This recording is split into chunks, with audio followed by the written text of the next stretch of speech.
என்னுடைய விளக்கம் எப்படி என்று தெரிகிறது. குணாவதி குணாவதி குணாவதி. ஆடு கட்டி போரடித்தால் மாலாத சென்னல் என்னும். மாலாத சென்னல் என்னும். ஆனை கட்டி போரடிக்கும். ஆமா. அந்த அழகாபுரிக்கு சமபந்திய நாடு. ஓய் அப்பா. எங்களுடைய நாடு இருக்குது. ஆமா. பாக்கு மரங்களும் தேக்கு மரங்களும் நிறைந்த ஒரு நாடாக விளங்கி வரும்படியான எங்கள் நாடுதான் தம்பி. பந்தாள தேசம்.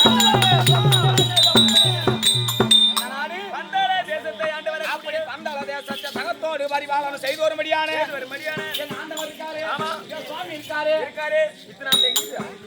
ஆண்டவர் சாமி மாமா அம்மா ஆம்பியானா.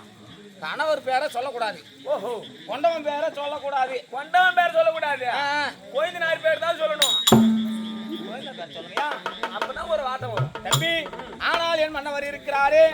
ஆனால் பந்தள தேசத்தை தகத்தோடு பரிபாலனம் செய்து வரும்படியான என் மன்னவருடைய பேரோ குணசேகர பந்தள தேசத்தை ஆண்டு வரக்கூடிய குணசேகர மன்னனுக்கு வாரியாக வரக்கூடிய அவருக்கு ஆசை மனைவியாக விளங்கி வரும்படியான அன்புக்கும் பாசத்திற்குரியவளாக இருந்து குடும்பத்தை கட்டி காவந்து செய்து அரசாட்சி செய்யும்படியான என்னுடைய பேர் குணாவதி.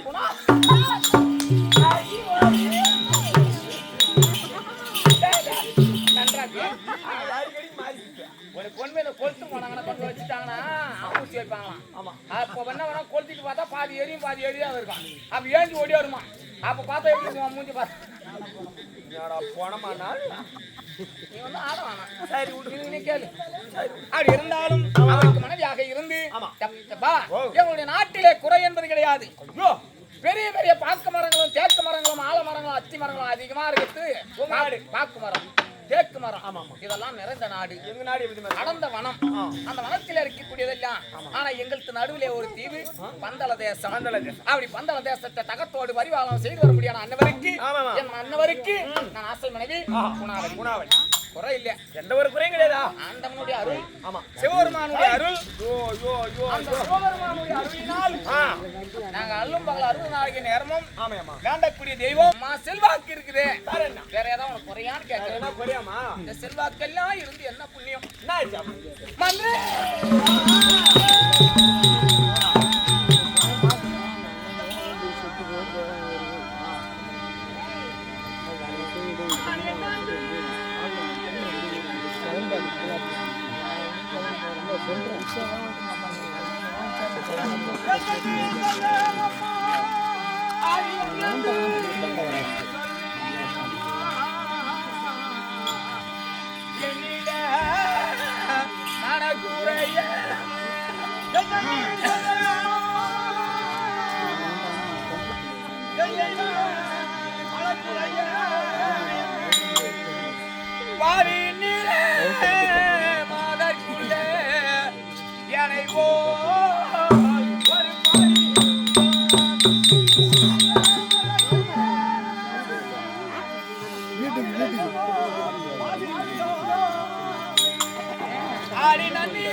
கொஞ்சம் தன்மையும் இல்லாத தெய்வம் தானொன்று நினைத்த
நியாயமா?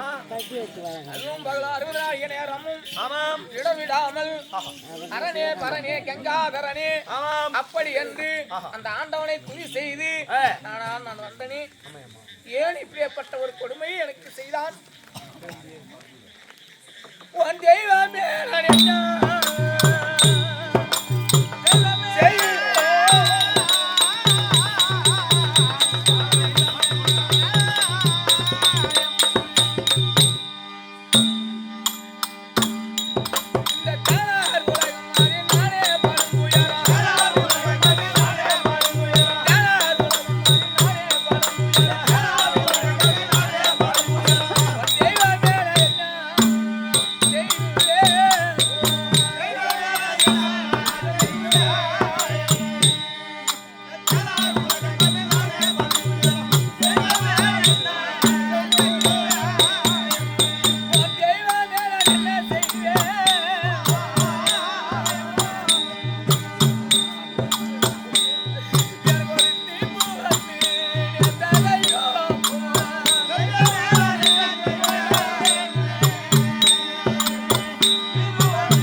சண்டாள தெய்வமே சதியார தெய்வமே தெய்வமே யாருக்கும் எந்த ஒரு குறை என்பதும் செய்யாமலும் நாட்டு மக்களுக்கெல்லாம் நன்மையை செய்து என் மன்னவர் வந்தாரே.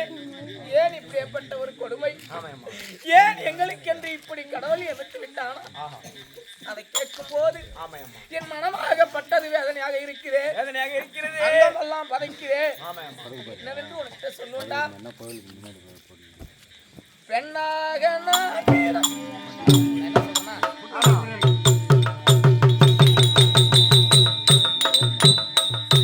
எத்தனை சொன்னாலும் சித்தத்து வந்து கறந்த பால் காம்பு கேராது. நான் ஏன் இப்படி எல்லாம் அழுவுறேன்? நல்லா தானே பாடின்னு இருந்தேன், பேர சொன்னேன், ஊரை சொன்னேன் அப்படின்னு சொல்றேன். ஆனா நான் பிள்ளை இல்ல பாவி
பந்தள தேசத்தை என் மன்னவருக்கு பிற்பாடு பின்பற்றி சிம்மாதனத்தில் அமர்ந்து என் மன்னவருக்கு பிற்பாடு ஐயா இந்த நகரையா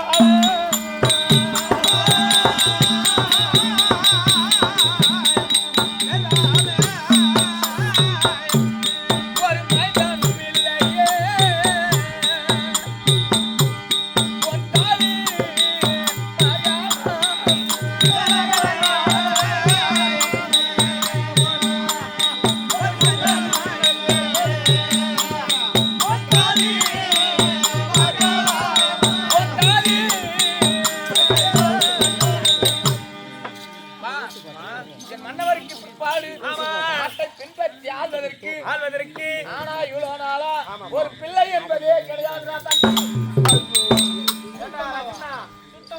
சுத்தமாதான் இல்லையா? அவரை சுத்தமா வேற அறக்குறைய வேறையா? நான் பொங்குறோம், நீ மங்குற கம்மியாட்டிய கேட்டுக்கு அப்புறம் வீட்டுக்கார பேக்குறாங்க புள்ள ஆம்பளை வெத்து நம்ம கொடுத்தாதான் ஆம்பளைக்கு மாவா. ஆனா தம்பி என்னுடைய வயிற்றுல ஒரு புழுவா பூச்சா